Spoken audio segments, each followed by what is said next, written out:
Hi, my name is Simon Pavis, and I am a former member of the Shaker Heights High School rugby team, and I'd like to thank you for showing some interest in the school's rugby team. And in this video, I'm going to teach you all the basic skills about rugby, so hopefully you can come out next spring and play for our team. The first skill I'm going to teach you for rugby is tackling. Tackling is very, very important to rugby. It's pretty much what will help you win or lose a game. In this, I'm going to show you how to tackle safely, and I'm going to teach you also how to get tackled safely. With tackling, there are a few key points you want to focus on. First thing is you want to get very low, and you're right, you want to make sure you hit them low, and you want to wrap their legs, and you want to drive through with your legs. Another thing is you also want to make sure your head is on the outside. You want to go on their hip. This will make sure that you don't get a knee to the face, which is not a pleasant thing if you get one. Another thing, when you're getting tackled, you want to make sure you fall knee, hip, shoulder, and you want to tuck your chin so you don't hit your head on the ground. Next part of the video, I'm going to be talking about rucking.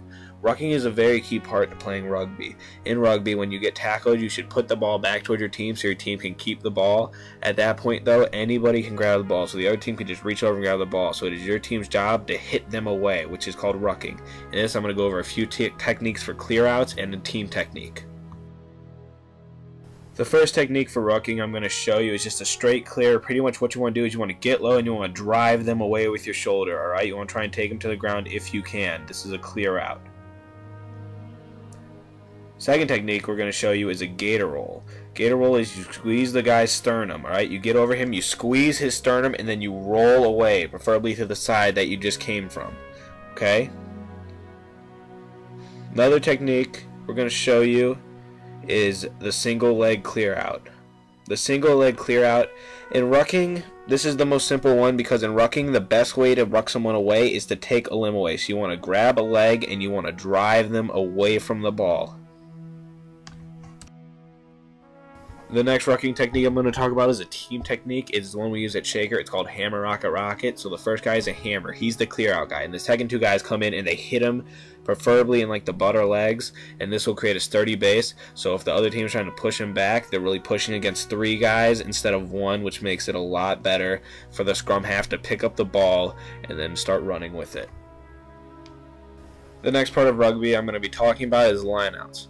The lineouts occur anytime the ball goes out of bounds. Now, whatever team has the ball, they have a throw in. So there will be one guy who throws the ball in overhand, and there will be guys on his team that will be lifted up, and they want to catch the ball or either hit the ball back to their scrum half so they can pass the ball out and be on offense. When you are lifting a guy in a lineout, there will be a front lifter and there will be a back lifter. What you want to do is you want to get a sturdy grip on his shorts. You want to get a nice low athletic position so you can shoulder press him up. Now when the guy makes the call, you'll lift him up, he'll throw it in, the jumper will catch it, he'll pass back to scrum half, and he'll pass it out. Now if you're the jumper, you want to work it out, so when he calls it, you jump so it's a little bit of an easier lift for them, and you want to make sure you can have good hands so you can catch it and pass it back.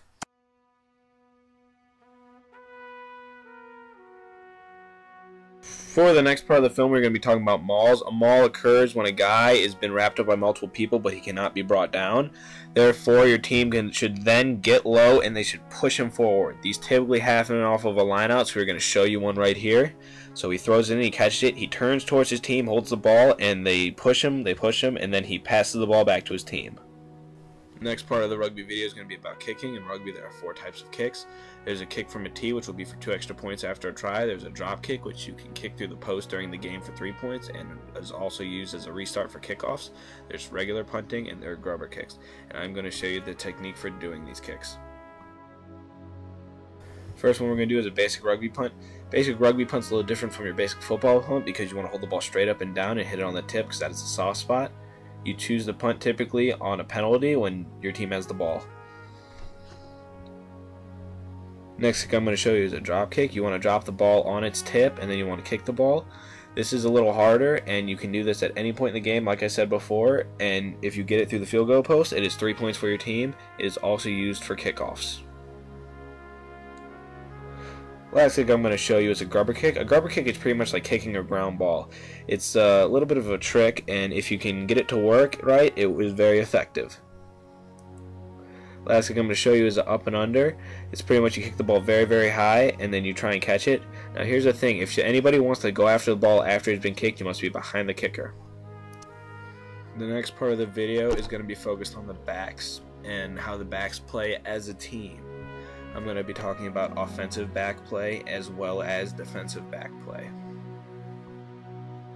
In rugby, when your team is carrying the ball, you are only useful if you are behind the ball in rugby because you can only pass the ball backwards.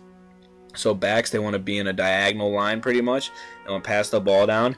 And as you see, as this guy puts the ball down, the reason he's doing that is the only way you can score in rugby is after you cross the touchdown line, you must actually touch the ball down. It is called a try. A try is worth 5 points.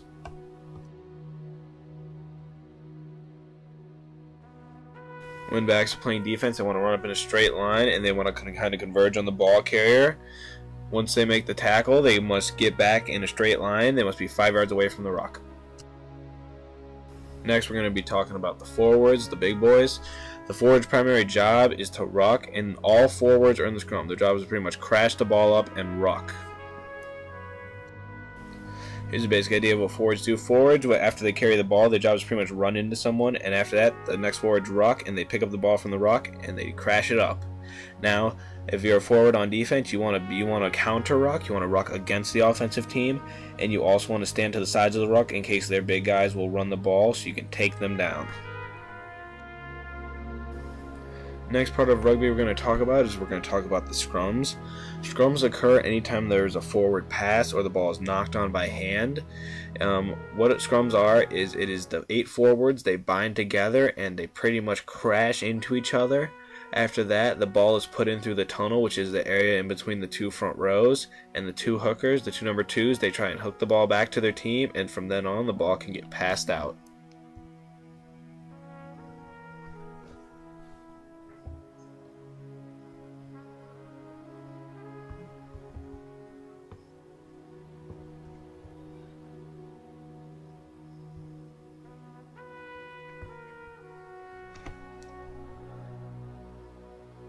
First thing we're going to show you how the front row binds. The front row consists of 2 props, which are the guys on the outside, and a hooker who's in the middle.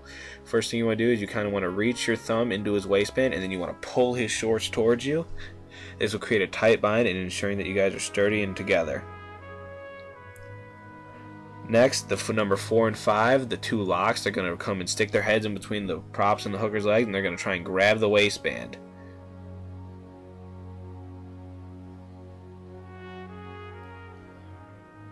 After this, there are 2 flankers that will loosely bind to the side so they can come off and grab anyone that's trying to run the ball. And then lastly, there's a number 8 who's at the back of the scrum, whose job is to help protect the scrum half and run the ball if he needs to. Now we're going to show you how 2 front rows hit and the hooking battle that goes on in the middle. So first things first, the 2 front rows are going to get their binds, alright? This, if we had the full scrum, there'd be called a second row in which case the second row would come in, and same with the flankers.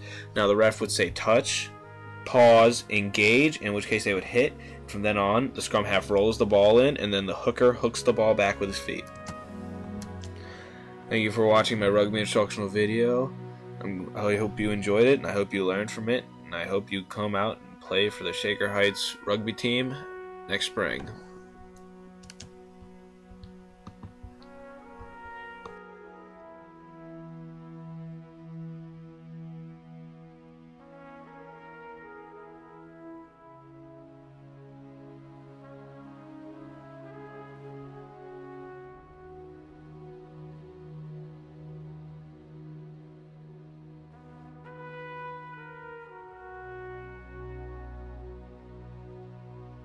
Sideways there. And again, Merton's forced to kick it. Was partly charged down. The bounce for Alatini.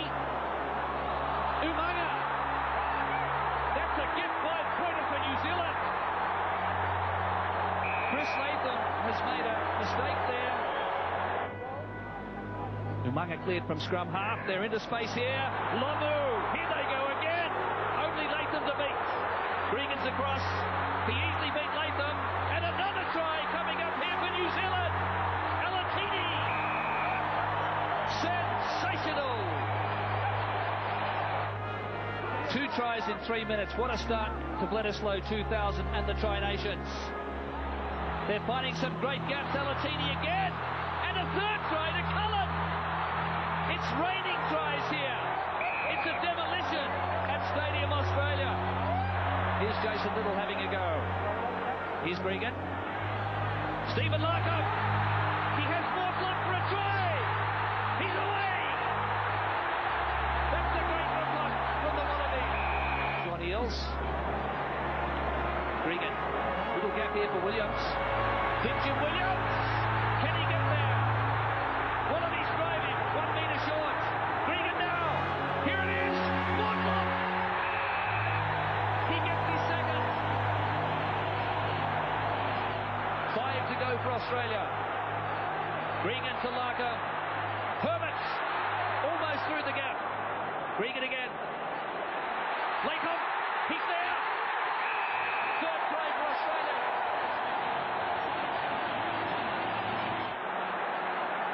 Delayed pass to Rock. There it is for Herbert. Just short.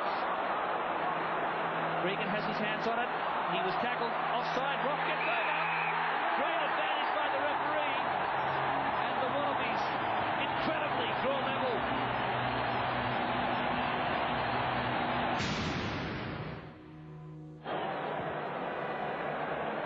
Mertens goes high. Oh, some great work there by the All Blacks. His grip. Marshall. He's there. New Zealand have got it. Justin Marshall hit it at pace.